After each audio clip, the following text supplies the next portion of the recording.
කාලගුණ විද්‍යා දෙපාර්තමේන්තුව විසින් ඉදිරි පැය 36 සඳහා සාමාන්‍ය කාලගුණ අනාවැකිය 2025 ජූනි මාස 20 වන දින පස්වරු 4ට නිකුත් කරන ලදී.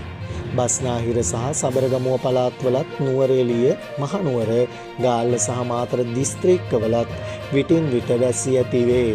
වයඹ පළාතේත් මාතර දිස්ත්‍රික්කයේත් වැසි වාර කිහිපයක් ඇතිවේ. ඌව පළාතේත් අම්පාර සහ මඩකලපුව දිස්ත්‍රික්කවලත් සවස් කාලයේදී හෝ රාත්‍රී කාලයේදී ස්ථාන ස්වල්පයක වැසි හෝ ගිගුරුම් සහිත වැසි ඇති විය හැක. මධ්‍යම කඳුකරයේ බටහිර බෑවුම් ප්‍රදේශවලත් උතුරු මැද දකුණු සහ වයඹ පළාත්වලත් ත්‍රිකුණාමලය දිස්ත්‍රික්කයේත් විටින් විට හමන පැයට කිලෝමීටර් 30ත් 40ත් පමණ තරමක තද සුළං නැති විය හැක. ගිගුරුම් සහිත වැසි සමග ඇති විය හැකි తాවකාලික තද සුළං වලින් සහ අකුණු මගින් සිදුවන අනතුරු අවම කර ගැනීමට අවශ්‍ය පියවර ගන්නා ලෙස කාලගුණ විද්‍යා දෙපාර්තමේන්තුව ජනතාවගෙන් කාරුණිකව ඉල්ලා සිටිනු ලැබේ.